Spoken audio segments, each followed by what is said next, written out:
नमस्कार, मैं हूं आपके साथ हर्षा सरमाल। आप देख रहे हैं रिपोर्टर, और रिपोर्टर में आज हम सबसे पहले बात करेंगे श्रीनगर को लेकर। श्रीनगर के अंदर क्या कुछ चल रहा है, हमारे सहयोगी हमारे साथ जुड़ रहे हैं, देखिए।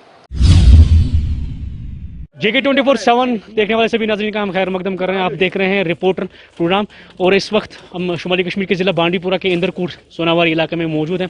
और आपको बता दें, जहां जम्मू कश्मीर में इस वक्त बर्फ़बारी हो रही है और बर्फ़बारी से काफ़ी हद तक जो है आम जिंदगी मफलूज हुई है, वहीं दूसरी जानिब सियासी सरगर्मियाँ भी अरूज पर देखने को मिल रही हैं। इस वक्त हम इंदरकूट सोनावारी में मौजूद हैं और यहाँ पे जो यहाँ के मारूफ सियासी व समाजी कारकुन जहांगीर साहब इस वक्त इंदरकूट में मौजूद है, और यहाँ पे उनका एक जो सॉर्ट ऑफ एक कैंपेन चल रही है, वो सपोर्ट सीख कर रहे हैं लोगों से, अपने वोटर्स से और अपने हामी कारकुनान से। वो इंदरकूट में आए हैं और यहाँ पे क्या प्रोग्राम था, वर्कर्स से इन्होंने बात की, क्या एजेंडा था इस सब का, उन्हीं से जानते हैं। जहांगीर साहब, खैर मकदम है आपका JK 24/7 में। शुक्रिया जनाब। तो ये बताएं, ये जो जिस तरह से सियासी सरगर्मियाँ शुरू हुई हैं, क्या हम ये माने कि जम्मू कश्मीर में इंतखाबात का मौसम आ गया है, इंतखाबात करीब हैं?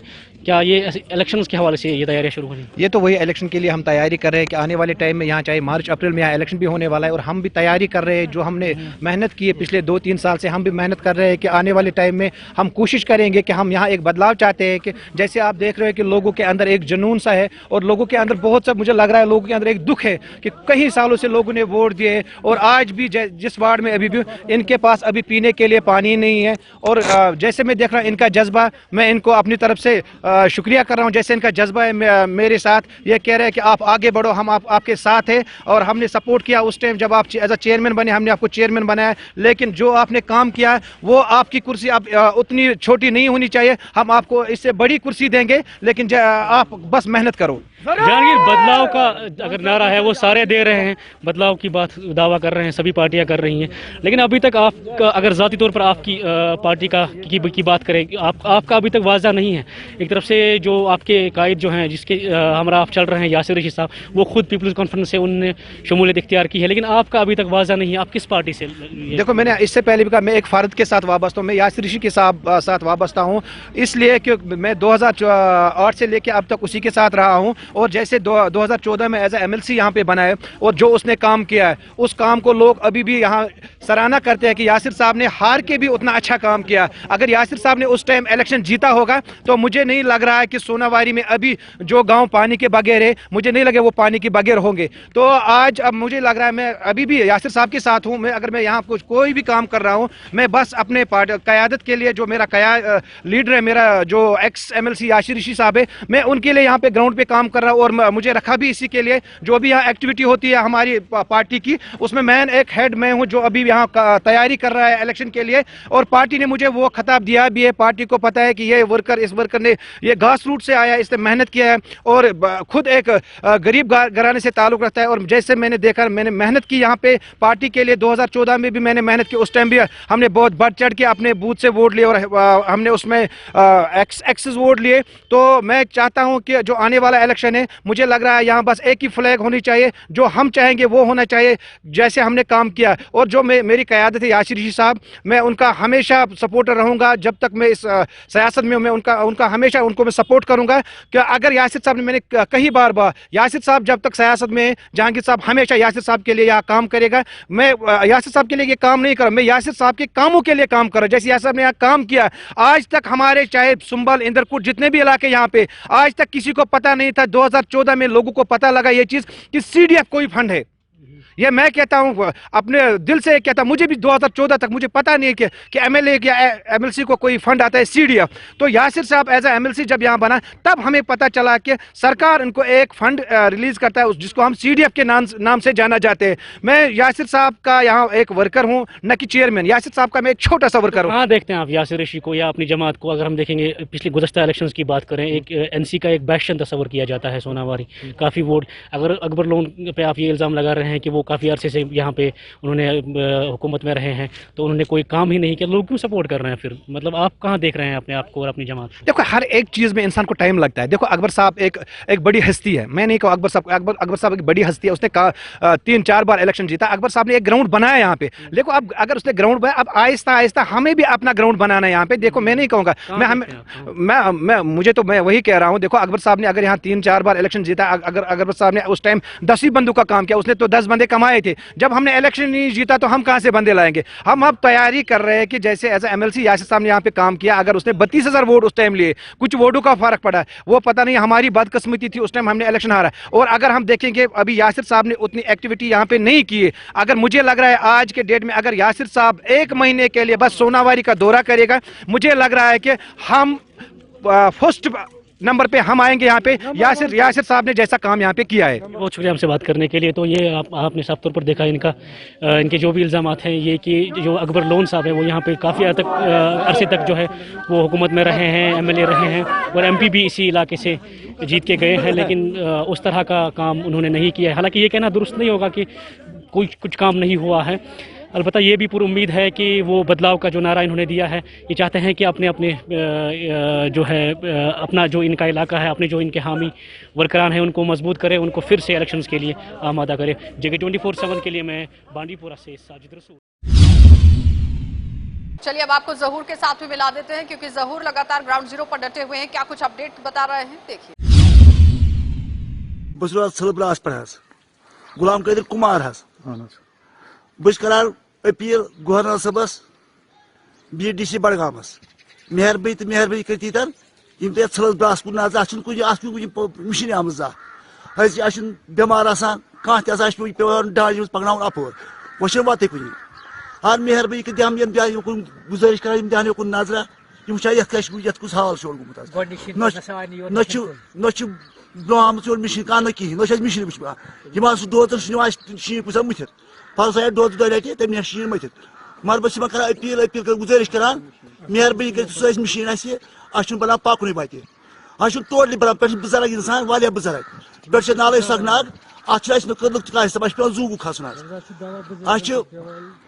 तमाम बस तमाम गुजारिश कर पन्ने तरफ गाम की तरफ गवर्नर सबस मेहरबानी कर दिन यम दिन नजर वो पान ये क्या दलील तम मशीन सारे पावर टोटली वो वो सिर्फ वाला अग्रीमेंट कोर्मुत अग्रीमेंट कत यार न पावर न लोन पत्थर न कहीं टोटली कह चीज मगर बस कर गुजारिश मेहरबानी कर डीसी बड़गामस मेहरबानी कर गुजारिश। अगर हम जिला बड़गाम की भी बात करें तो आज भी यहाँ पर जो है कई सड़कों से बर्फ उठाई गई और थोड़ा 50% जो है बिजली भी रेस्टोर की गई।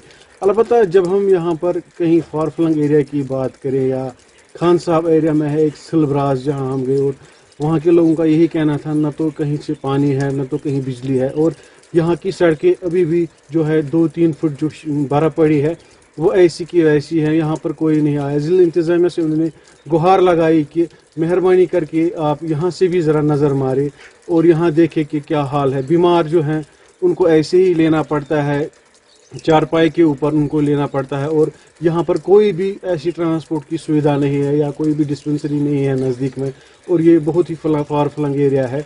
उन्होंने गवर्नमेंट से गवर्नर इंतजामिया से यही अपील की कि जल्द से जल्द हमारी मसलों का इजाला किया जाए। JK 24/7 के लिए मैं बड़गाम से ज़हूर। चलिए अब आपको कुलगाम लिए चलेंगे और कुलगाम से भी तनवीर हमारे साथ जुड़ रहे हैं। तनवीर ग्राउंड से क्या कुछ पूरी जानकारी दे रहे हैं, दिखा देते हैं। मंजूर अहमद लोन बार खुश ताफ कर बिजी जल शीन पे सह बार जरूरत ताफ कर अम फायदे बेमार पेवान कह सड़क रोजान ठीक तमिस सहूलियत वातान बार खुश अत मज रोजान सड़क ठीक रोजान गाड़ी फसन कह बेमारस सहूलियत वातान।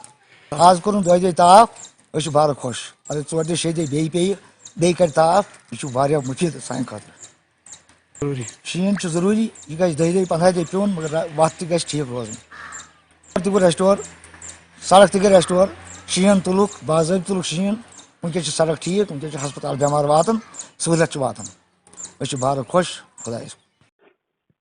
जम्मू कश्मीर में 2 दिन की मुसलसल बर्फबारी के बाद आज सुबह सुबह खरी धूप निकली। अगर हम जनूबी कश्मीर के जिले कुलगाम की बात करेंगे, यहाँ पे भी सुबह मॉर्निंग में ही जो धूप निकली है और उन्होंने वाकई तौर पर उस धूप ने कश्मीर की एक खूबसूरती में एक नई रूप पैदा की। आपको बता दूं कि अगर किसी ने खूब कहा कि अगर फिरदौस बर्रोहे ज़मी अस्त हमी अस्तो हमी अस्तो हमी अस्तो, अगर कहीं जन्नत है वो आप के स्क्रीन में खूब दिखाई दे रहा है, क्योंकि सुबह की धूप और यहाँ के ऊंचे ऊंचे पहाड़ और यहाँ के जो सेब के दरख्त हैं ये खुद अपनी जो दास्तान है, अपनी जो अक्कासी है, वो मुनफरिद अंदाज से बयान करती है।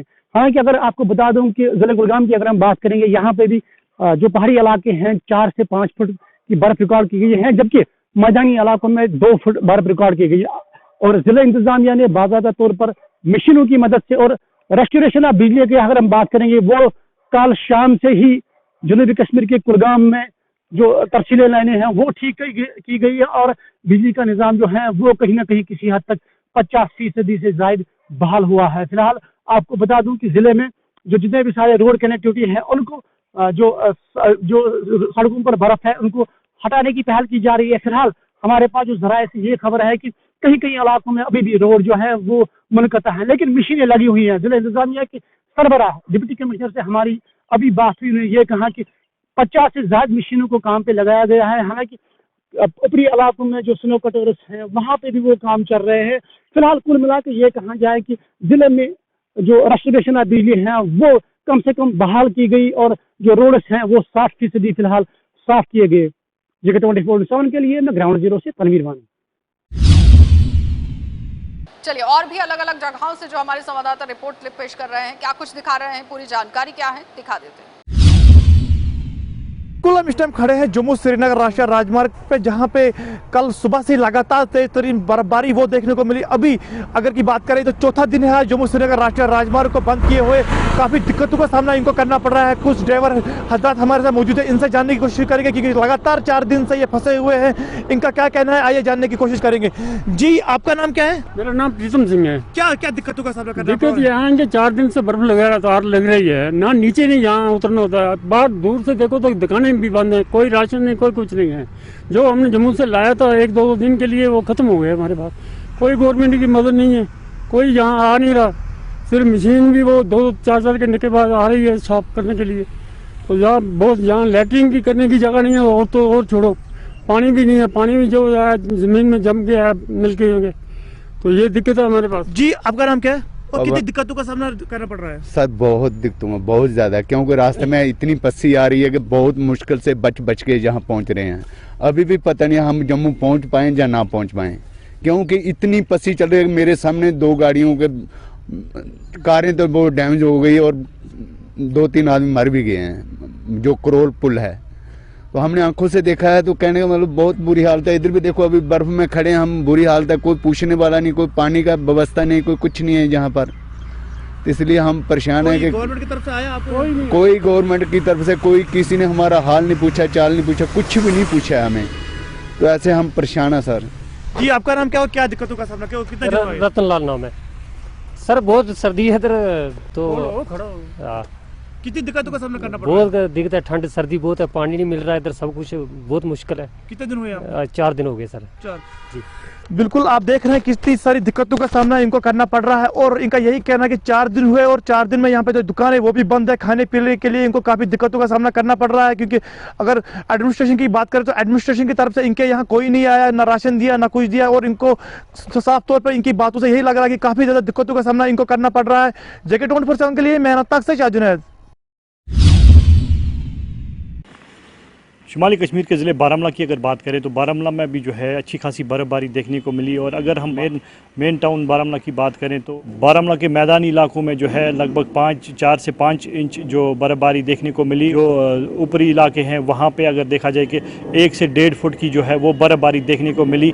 और अगर हम बात करें जो डिस्ट्रिक्ट एडमिनिस्ट्रेशन बारामूला की बात करें तो DC बारामूला मिस्टर भूपिंदर कुमार ने जो है पहले ही तमाम डिपार्टमेंट्स को, अगर हम देखें जो एडमिनिस्ट्रेशन बारामूला की एडमिनिस्ट्रेशन है उनको जो है पहले से ही सतर्क रखा था और उनको जो है आदेश दिए गए थे कि किस तरह से जो है इस सिचुएशन को टैकल करना पड़ेगा। और उसी हिसाब से जो है टीमें तश्कील की गई थी। और अगर बात करें R&B डिपार्टमेंट या मैकेनिकल डिपार्टमेंट हो या PDD डिपार्टमेंट की बात करें या म्यूनसिपल काउंसिल बारामूला हो या सोपोर म्यूनसिपल काउंसिल की बात करें तो किस तरह से जो है टीमों को तश्कील दिया गया था और किस हिसाब से जो है प्लानिंग के हिसाब से पहले ही मीटिंग की गई थी कि प्लानिंग के हिसाब से कैसे इस सिचुएशन को जो है टैकल करना है। क्योंकि अगर देखा जाए कि पहले से ही जो है बर्फबारी की जो है पेशन गोई की गई थी और उसी के चलते जो है एडमिनिस्ट्रेशन भी जो है सतर्क देखने को मिली थी। और उसी के चलते के लगभग जो 49 ग्रिड स्टेशन की अगर हम बात करें तो जो 40 22 ग्रिड स्टेशन बारामूला ज़ुमरे में जो आते हैं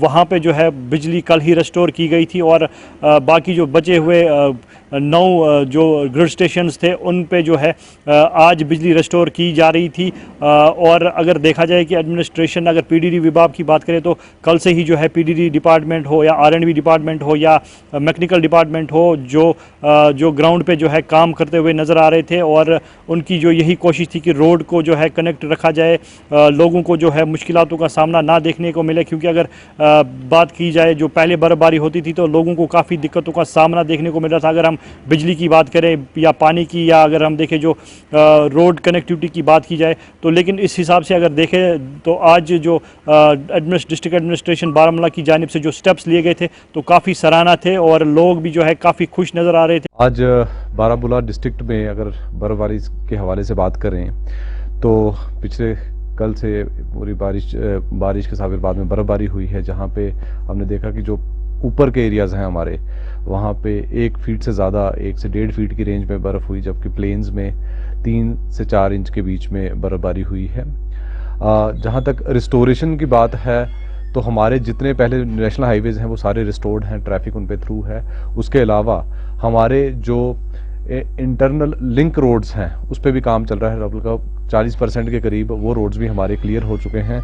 इस वक्त भी हमारे यहाँ पे जब हम बात कर रहे हैं 80 से ज़्यादा मशीनें जो फील्ड में लगी हुई हैं और लगातार रोड्स को क्लियर कर रहे हैं और हम कोशिश करेंगे कि आज देर शाम तक हम मैक्सिमम रोड्स को क्लियर कर दें। अगले 2 दिन फिर से क्लियर है मौसम। मुझे लगता है कि ये जो परेशानी है वो आज तक की ही है, उसके बाद ये मौसम इम्प्रूव भी होगा और हमारे को टाइम भी मिल जाएगा काम करने का। विल रिस्टोर जो हमारे रोड्स हैं।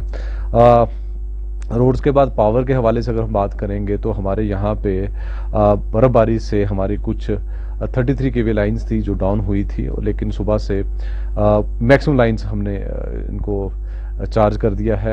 इस बर्फबारी में जो है बिजली की आंख मिचौली वो कम देखने को मिली और अगर बाकी जो मशीनरीज़ की बात करें तो लगभग 80 जो स्नो कटर्स है उनको जो है काम पे लगाया गया था डिस्ट्रिक्ट एडमिनिस्ट्रेशन बारामूला की जानिब से, जिन्होंने जो है काफ़ी अच्छा काम किया है। और उसके साथ साथ अगर लोगों की बात करें तो लोग भी जो है एडमिनिस्ट्रेशन का शुक्रिया करते हुए नज़र आ रहे थे, क्योंकि लोगों को भी जो है इसमें दिक्कतों का सामना ना करना पड़ा। JK 24/7 के लिए बारामूला से नदीम की रिपोर्ट। देखियो, मैं वार्ड नंबर 7 से पंच अशोक कुमार और पंचायत हथले से। मेरा ये बहुत बड़ी दुखद घटना है। इसके लिए अपना एक कस्तूरी लाल सन ऑफ मनसाराम जो कि रेवेन्यू विलेज हथल में है और बाढ़ लंगर के साथ जुड़ती है और वार्ड नंबर 7 से मैं पंच हूँ और मैं ये पहले इसका दे चुका हूँ पूरा आपका ब्यौरा, लेकिन आप चैनल वालों को मेरी गुजारिश है कि वो इसको चलाएं, इसके दर्द को लोगों को शेयर करें। बहुत अप्रिय घटना है, बहुत दुखद घटना है और इसको सीरियस लिया जाए और सीरियसली लिया जाए। इसको मवेशी का जो मकान पूरा गिर गया है, कैसे पता नहीं जाता और जो बच गए जानवरों जो इसकी कंडीशन है, जिस तरीके से मकान ये गिरा है, ऐसा कभी नहीं होना चाहिए था। लेकिन जो भी कारण है, जैसे बाकी आदमियों सबने बताया, कारण कोई भी है उनको किया जाए और इस आदमी की बेचारे की गरीब आदमी है, इसकी जैसे भी हो जितनी भी हो सके इसकी मदद की जाए। कि भाई के कमरे में जो बांध रहे हैं और उसके अपने मवेशी में वो कैसे चला पाएंगे और जल्दी से जल्दी इसका एक्शन लिया जाए। JK 24/7 न्यूज़ लद्दाख में फिर से एक बार तमाम नाजरीन का हम खैर मकदम करते हैं। जिस तरह आपको ख़ित्ते लद्दाख से कुछ अपडेट्स के हवाले से अगर हम बात करें तो आज डिस्ट्रिक्ट कारगिल में यानी कि member of national commission for minorities के मेंबर रिंचन लामो का 2 रोज़ा एक्सटेंसिव जो 2 रोज़ा आज डिस्ट्रिक्ट कारगिल में हमें देखने को मिले, जिनमें डिस्ट्रिक्ट अफसरान के साथ साथ पॉलिटिकल लीडर्स, पार्टीज़ के लीडर्स के साथ साथ स्टेक होल्डर्स से भी इन्होंने मीटिंग्स वगैरह ऑर्गेनाइज़ की और साथ ही साथ आज के हवाले से अगर हम बात करें तो जितने भी स्टेक होल्डर्स हैं, अगर हम माइनॉरिटीज़ के हवाले से अगर हम बात करें, जिसमें बुद्धिस्ट कम्युनिटी, सिख कम्युनिटी, नूर बख्शिया, अहले सुन्नत वल जमात, अंजुमन साहिब जमान और साथ ही साथ अंजुमन जमात उलमा इसने अशरिया के नुमाइंदों से भी उन्होंने डिटेल में बातचीत की, जिनमें जितने भी इश्यूज़ डिस्ट्रिक्ट कारगिल से माइनॉरिटीज़ को हमें देखने को मिल रहे थे उन पे लगातार जो है डिस्कस, बहस व मुबाहिसा हुई। तो नाज़रीन देखिए हमारे तरफ से तैयार करता ये स्पेशल रिपोर्ट। तो इसी सिलसिले में मेरे साथ ज़्यादा जानकारी के लिए एडवोकेट आशिक अली फिरदौस साहब मेरे साथ जुड़ेंगे, रिप्रेजेंटेटिव है अंजुमन साहिब जमान करगिल लद्दाख के। बहुत बहुत शुक्रिया सर हमारे साथ ज्वाइन होने के लिए, बहुत बहुत शुक्रिया खालिद साहब, शुक्रिया। सबसे पहले तो यही ब्रीफ करोगे सर कि आज की इस मीटिंग में हमें भी यही सुनने में आया कि काफ़ी फ्रूटफुल मीटिंग रहा, इश्यूज़ जो है माइनॉरिटीज़ के ले रहे थे, जिसमें सिख कम्युनिटीज़ के थे, बुद्धिस्ट थे, नूर बख्शिया थे और भी थे सर हमारे। तो आप लोगों की मेन मुद्दा क्या था, क्या इश्यूज़ था जो आप लोगों ने इनके सामने रखे? देखो खालिद साहब, आज नेशनल कमीशन फॉर माइनॉरिटीज़ का जो मेंबर रंजन डुल्मा मैम जो है वो करगिल के अपने विजिट पे आया था, तो उसने आज कल जो है एडमिनिस्ट्रेशन के साथ एक मीटिंग रखा गया था। आज जो है रिलीजियस हेड के साथ एक मीटिंग रखा गया था, जिसमें हमारे इस्लामिया स्कूल करगिल, IKMT और अंजुमन साहिब जमान, नूर बख्शिया, LBA, अहले सुन्नत और सिख कम्युनिटी के लोग उस मीटिंग में मौजूद थे। और हर किसी ने अपना जो इशू है माइनॉरिटीज़ की जो इशू फेसेस हो रहा है उसको उठाया, और हमने अपनी तरफ से जो इशू उठाया वो माइनॉरिटीज़ के जो है हमें गवर्नमेंट ऑफ इंडिया की तरफ से जो स्कॉलरशिप जो स्कीमें हैं माइनॉरिटीज़ की को जो दिया जाता है, स्टूडेंट्स के जो दिया जाता है, और वुमेंस को जो हमारा माइनॉरिटीज़ की जो एम्पावरमेंट की जो स्कीम है, उन सारी चीज़ों को हमने उठाया। और हमने मैडम से यही सजेस्ट किया कि हमारे यहाँ करगिल में वो जो सारे स्कीम्स है वो ग्राउंड लेवल पे इतना इम्प्लीमेंट नहीं है। तो ज़्यादा जानकारी के लिए मेरे साथ सरदार करण सिंह जी मेरे साथ जुड़ेंगे, चेयरमैन है गुरुद्वारा प्रबंध कमेटी कारगिल के। तो करण सर, सबसे पहले तो थोड़ा बहुत ब्रीफ करोगे कैसा रहा, किस आप लोगों की और मेन डिमांड्स इश्यूज़ क्या था माइनॉरिटीज़ को? सबसे पहले मैं आज के हमारे जो ऑनरेबल नेशनल जो है कमिश्नर साहब जो आए हैं मैडम जी, उनके साथ हमारी मुलाकात जो हुई बहुत लाभदायक रही। हमारे जो ग्रीवेंस थे, जो कुछ 6-7 पॉइंट थे, हमने उनसे डिस्कस किया और उन्होंने हमारे को पूरा यकीन भरोसा दिलाया कि हम इसके ऊपर पूरी तरीके से आपके जो गौर हैं ये ऊपर तक पहुंचा दिया जाएगा, सेंटर तक भी इसकी बात की जाएगी। इस चीज़ का उन्होंने हमारे को तसल्ली दिया। करगिल वाले बच्चों को, लद्दाख वाले बच्चों को मिल सकता है, तो why not for Sikh community also. आप कहते हैं कि आप मेजॉरिटी में मिनॉरिटी है या मिनॉरिटी में मेजॉरिटी है, बुद्धिस्ट यहाँ पे कम है तो मिनॉरिटी में होगे, वहाँ मुस्लिम्स कम है तो वो मिनॉरिटी में होगे, लेकिन यू आर इंजॉइंग एक जगह पे तो आप मेजॉरिटी का फ़ायदा उठा रहे हैं, लेकिन बेनिफिट उठा रहे हैं। लेकिन हम जो है सिख, हम तो मिनॉरिटी के मिनॉरिटी रह गए। हमें ना ST का कोई बेनिफिट मिल रहा है, ना हमें कोई क्या कहते हैं RBA का बेनिफिट मिल रहा है। क्यों? क्योंकि वो एक इनकम स्लैब रह गया है। RBA का ओनली JNK में था, उसके बाद उसके बाहर कोई बच्चों को कुछ भी इसका बेनिफिट नहीं मिला है आज तक हमारे को। और इसके बाद जो हमने लैंड के बारे में बोला है, वो लैंड हमको नहीं दी गई है, बाकी हमारे सारे बस्ती वालों को दी गई है, मिल गया ना उनको सबको। और अब मैं गवर्नमेंट को रिक्वेस्ट करती हूँ कि जो भी लैंड है इस टाइम पे, अब हम लैंड खरीदने जाते हैं तो वो उसका रेट ही इतना ज़्यादा फेंकते हैं ना, ठीक है ना।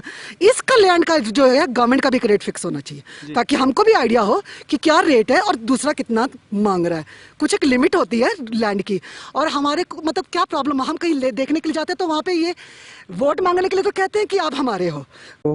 तहे दिल से धन्यवाद बोलना चाहूँगी कि लद्दाख के लिए इस सीट को उन्होंने दिया है, लद्दाख के लिए दिया है। और साथ ही साथ हमारे सांसद जम्यांग सेरिंग नामग्याल जी ने भी बहुत मेहनत किया, उनके मेहनत के बदौलत ही ये सीट लद्दाख के लिए मिल पाया है, क्योंकि बीते 7 सालों में ये सीट लद्दाख में नहीं थे, तो उनके मेहनत के बदौलत ये सीट दोबारा लद्दाख में आए हैं। उसके लिए मैं लद्दाख वासियों को मुबारकबाद भी दूंगी और हमारे प्रधानमंत्री, गृह मंत्री और साथ ही साथ मुख्तार अब्बास नकवी जी जो माइनॉरिटी कमीशन के मिनिस्टर है, उनको भी मैं धन्यवाद बोलना चाहूँगी कि लद्दाख के लिए उन्होंने एक अच्छे सोच के साथ, मेजॉरिटी ही माइनॉरिटीज़ में है यहाँ पे, तो माइनॉरिटीज़ को आगे बढ़ाने के लिए उन्होंने इस सीट को छोड़ा है। और आपका सवाल है कि माइनॉरिटी कमीशन में इस ओहदे पर बैठने के बाद मेरा अपना मन था कि मेरा फर्स्ट विजिट अपने स्टेट में हो, तो इसीलिए मैंने यूटी लद्दाख का दौरा मैंने सबसे नंबर 1 पे रखा था, जिसके बदौलत मैंने सबसे पहले लेह में मैंने रिलीजियस ऑर्गेनाइजेशंस के साथ मैंने वार्तालाप करना ज़रूरी समझा, क्योंकि उनके थ्रू मुझे पब्लिक में क्या इश्यूज है, लोगों में माइनॉरिटीज़ के ऊपर क्या क्या प्रॉब्लम्स है, वो सारे जान सके। साथ ही साथ डिस्ट्रिक्ट लेवल, क्योंकि लद्दाख में 2 ही डिस्ट्रिक्ट है, यूटी लद्दाख में लेह और कारगिल। तो मेरा जब तक दोनों यूटी लद्दाख के दोनों डिस्ट्रिक्ट को साथ लेके नहीं चलेंगे तो हम कैसे कह सकते हैं कि हमने यूटी लद्दाख का दौरा किया है। तो लेह में आई तो कारगिल में तो आना ही था मुझे। तो कारगिल में मुझे कल मैंने एडमिनिस्ट्रेशन के साथ रिव्यू लिया, जिसमें मुझे ये पता चला कि जितना स्कीम्स गवर्नमेंट ऑफ इंडिया की तरफ से बाकी स्टेट्स में लागू हो रहे हैं, यहाँ पे अभी बहुत कुछ करने की ज़रूरत है। तो दर्शकों, अभी तक आप देख रहे थे हमारे तरफ से तय करता स्पेशल रिपोर्ट खित्ते लद्दाख के साथ साथ देश और दुनिया के बाकी खबरों के लिए आप बने रहे JK24/7 न्यूज़ के साथ। जिस तरह से सब लोग जानते हैं कि मौसम ने जिस तरह से एकदम से करवट बदली है, और वहीं पे अगर हम ज़िला डोडा की बात करें, यहाँ पे भी बर्फ़ का सिलसिला आज सुबह से ही जारी था और अभी भी आप देख सकते हैं बर्फ़ पड़ी हुई है और काफ़ी ठंड, माइनस में इसका टेम्परेचर है। मगर हमारा PDD डिपार्टमेंट जो है डोडा के अंदर किस तरह से काम कर रहा है, ये आप तस्वीरें देख लीजिए। किस तरह से कम्युनिटी हॉल के बाहर जो एक ट्रांसफार्मर है, इसमें फॉल्ट आया है और किस तरह से फ्रंट लाइन पे काम कर रहे हैं। कहीं ना कहीं इस ठंड में, कड़कती हुई ठंड में सारे लोग जो है काम कर रहे हैं। इनसे बातचीत करते हैं। सर, आपका वेलकम है। थोड़ा सा ये बताएं, कब से आप यहाँ पे काम कर रहे हो उस कड़कती हुई ठंड में? हम सुबह से काम कर रहे हैं सर। सुबह से हमारा सेकंड फीडर जो है बहुत प्रॉब्लम कर रहा है, जिसमें कि हमारा फ्रीदिया मेला ट्रांसफार्मर 250 kV डैमेज था, 400 kV मीट मार्केट डैमेज था और शिवनगर 250 kV डैमेज था। तो आज दिन को बड़ी मुश्किल से हमने वो हाइड्रा वगैरह मशीनें वगैरह ला के हमने उनको 400 kV मीट मार्केट को स्टैंड पे रखा है, फ्रीदिया मेला को स्टैंड पे रखा है, शिवनगर को लगा के रखा है। अभी वहाँ पे अभी बंदे इसको लगभग कितने लोग लगे हैं अभी यहाँ पे काम करने? अभी हम यहाँ पे 5 लोग हैं, हमारे 4 लोग वहाँ पे हैं, मीट मार्केट पे हैं, तो 3 लोग हमारे नीचे हैं, वहाँ शिवनगर में लगे हुए हैं। क्या लगता है कब तक इसको, ये फॉल्ट को ठीक करोगे आप? फॉल्ट का भी मसला नहीं सर, हमारा जो ये है सिस्टम जो अभी खराब हो गया है, इसको ठीक करने में 1.5-2 घंटे कम से कम लग सकते हैं। लाइन को क्या अपील होगी आपकी तरफ से? लोगों को हमारी तरफ से इस जगह पे फॉल्ट होता है, इस ट्रांसफार्मर में बहुत फॉल्ट आता है। नहीं, लोगों को हमारी तरफ से यही है कि रिक्वेस्ट करते हैं हम लोगों को कि वो कम से कम हीटिंग का इस्तेमाल कम करें, अपना नॉर्मल जैसा इस्तेमाल करें, पानी वगैरह का जो ज़रूरी है उसको इस्तेमाल करें, बाकी घर में लकड़ी वगैरह का इस्तेमाल करें। डिपार्टमेंट किस तरह से कोऑपरेट करता है, किस तरह की फैसिलिटीज देता है आपको? नहीं, डिपार्टमेंट की तरफ से हमें पूरी फैसिलिटीज है, डिपार्टमेंट की तरफ से हमें कोई प्रॉब्लम नहीं है। डिपार्टमेंट की तरफ से हमें गाड़ियाँ जगह जगह मिल रही हैं, साथ में मटेरियल का जो भी है वो सब मिल रहा है, लेकिन हमारे पास जो बंदे बहुत कम हैं। यानी कि मैन पावर कम है। मैन पावर हमारी जो लाइनमैन स्टाफ है वो बहुत कम है इस वक्त। मतलब हम मीटर ग्रेड के लोग जो हैं, हम भी काम कर रहे हैं प्लास लेकर पूरी तरह से। मतलब वो नहीं है कि ये कोई हम ये रह जाएं पीछे की, नहीं जी हम बड़ी पोस्ट वाले बंदे हैं, हम दूसरा काम। कितने लोग आप संभालते हो पूरी सिटी के? हमारे पास टोटली 8 लाइनमैन है सिटी को संभालने के लिए। सिटी को संभालने के लिए 8 लाइनमैन टोटल है, जिसमें कम से कम 120 ट्रांसफार्मर हमारे पास सिटी में है। तो हायर अथॉरिटीज को आपकी तरफ से क्या मैसेज होगा, जो आपको देख रहे हैं आपके सीनियर ऑफिसर, उनको क्या मैसेज देना चाहोगे? हाई अथॉरिटी क्या कर सकती है? अगर गवर्नमेंट कुछ कर सकती है हमारे लिए, कोई लाइनमैन वगैरह का कुछ हो, कोई डेली विजर कुछ ना कुछ रखें मतलब हमारे यहाँ मेंटेनेंस में, तो उससे हो सकता है मसला वगैरह। चलिए, तो फिलहाल आपने देखा कि हर जिले की खबर में अलग अलग जिलों से आपको रूबरू करवाने की कोशिश की गई है, लेकिन महज यहाँ सिर्फ और सिर्फ रूबरू होकर ही काम नहीं चलेगा। सरकार को, प्रशासन को अमल करना बहुत जरूरी है, क्योंकि जो आम लोग हैं उन्हें किस तरह से समस्याओं का सामना करना पड़ रहा है, इस पर काम करना बहुत जरूरी है। आप देखते रहिए कार्यक्रम।